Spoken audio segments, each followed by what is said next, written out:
Hi, I'm Mary Beth McAndrews from Dread Central. Nice to meet the three of you. Nice to meet Congratulations you. on Lurker. Thank Thank you you This so so movie much. much. actually made me cry, so thank you so much? Question Oh, mark. Thank great. you. Which part? The end. The end just kind of like threw me for a loop, which I love though, because Alex, I wanted to start with you. Sure. What drew you to this kind of not the idea, but the idea of the like kind of obsessive stalker, not erotic thriller, but like that kind of No, vein you of could say erotic story thriller. and erotic thriller. Yeah, Yeah. like what drew you to want to make a film like that? Because there's so many examples and you really rewrite the script, pun intended, on that. So I just love to hear like kind of how that started. I think it was just when I was trying to make something about how I was feeling about young men and the music world and sort of the LA scene.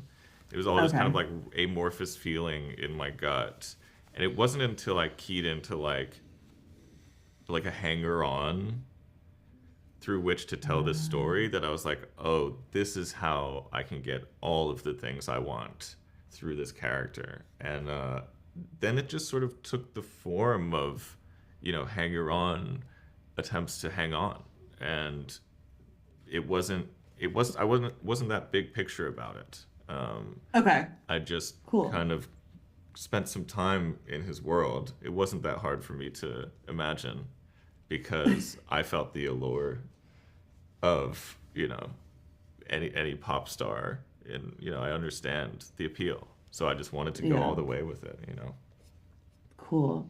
Well, and then Archie and Theodore, your performances are so incredible as these characters that are like so complicated and you want to empathize, but you also want to hate them at the same time. And you're left in this like very weird spot of both loving them and being like, what is wrong with you? And so, first, I wanted to hear from Theodore, what was that like occupying Matthew's headspace and really getting into that or mindset? Because I felt bad for him a lot. Like there's a lot of complicated feelings that come up with this character. So how did you, and obviously it's on the page as well, but how did that work for you getting into that mindset as an actor? Well, thank you. I think it was very funny because there's a lot of funny moments in the film and that he gets to have or share. So it was a lot of fun also because people on set were very funny and the set felt a little bit like the best version of that world possible, where people are hanging out and there's a lot of humor and it's kind of there, it was there.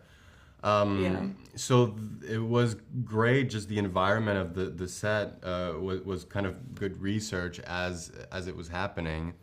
So it was fun. I think I also became, it was quite anxiety inducing, I think, to kind of go, to spend your days going through like, just trying to make friends. So I did feel probably a bit paranoid, and everybody was so nice to me, but I was like, they hate me. Everybody hates me. And it persisted Oh after the boy. shoot, right? It did, yeah, yeah.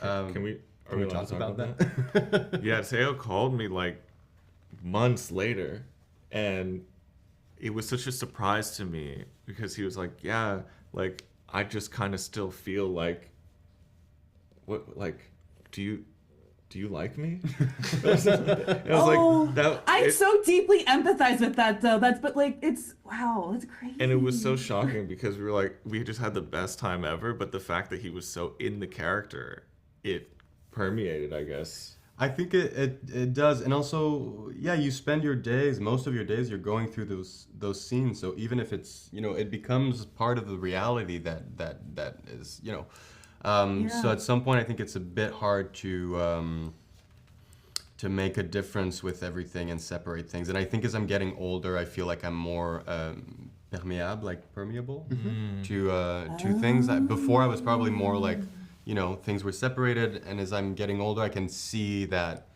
not that I'm staying in the character, but I'm still in the movie for a little bit.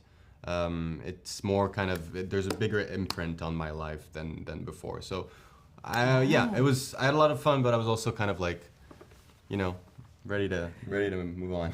Are you out of Ready to that get out of that zone fully headspace? now? I really got out of that when we started doing festivals, and I was like, oh, we're back to like how we were before we started shooting, Okay. you know. Yeah. I think it's probably a sign of a good actor that it sticks with you. You know? Yeah, I was Means you gonna got say. in there. Archie, what was your experience then about, and especially because I'm still there. you are singing in this, correct? Funny in the context of what you just admitted to us about the therapist saying you're not a rock star. Oh yeah, that's so Right? funny. Yeah. Sorry, what was your full question? Oh, I was just curious, like, what your experience was like getting into Oliver's head, and Yeah. also you sang all the songs, right? Like, I you, did. this is you singing, correct? Yeah, correct.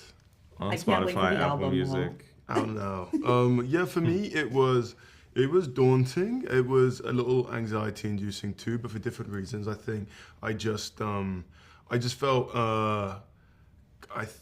personally nervous to try to convince people that I could be this, I don't know, incredibly cool, desirable character like every single day when you're not feeling those things always about It was so yourself. hard to believe. It wa- Did you full I could transformation? tell. Yeah, I could the tell. It filter. was really... I had to go through full had to work prosthetics out. to feel it. But so it felt, it's easier, I feel, not easier, but it's more comfortable to feel, to play a character that feels more introverted or kind of leaning into themselves a little bit more than to walk into rooms with your shoulders back and be like, yeah, I'm the cool one, and you're all gonna believe it every single day.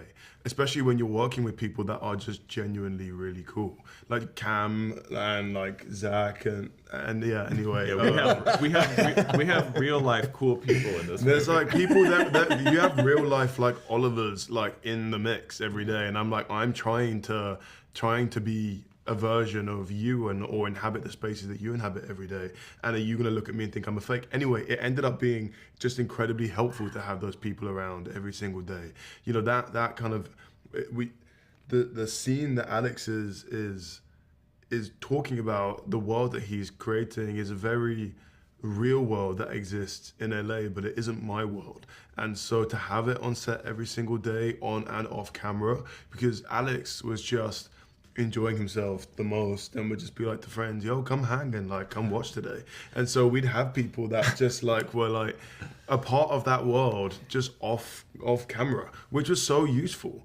And because we cool cut, and then I'd be like, you know, dapping up someone that Oliver would be hanging with. And I orchestrated all of that on purpose. yeah, that was definitely not just him having a great time, but it was super useful. And so yeah, and the music and all of that kind of just complete immersion, making the music, being with the people, etc. It just everything helped. That's amazing. And Alex, I wanted to ask about the choice to use both analog and digital tech here. I really love how you have Matthew holding like a camcorder, like a film camera, and capturing these moments that obviously feel more voyeuristic but are also so raw. What was appealing to you about having these two different versions of reality? Was it that wanting to see the world through Maddie's eyes directly? I just wanted to hear more about that really quick before we wrap. I mean, the camcorder stuff is just, it's like a real aesthetic choice of like people in this world. Is like, they dress vintage. They, I think what I like about the camcorder thing is like, it's a way to disguise the fact that you're just filming. Like, you can't just walk around with your phone in a group of friends. That would look crazy. But for Matthew, it's a way of doing that and getting away with it, which is what this movie's all about. Cool. I'm a big found footage person, so I love when those kinds of handheld moments are incorporated in films. I just think it's a really cool, like a texture that you added. But I have to wrap up. Thank you all so much for Thank you. me. This was great. Yeah, Really so nice to chat appreciate to you. meeting you and getting to chat about this. Thank you. Ditto. Nice to meet you.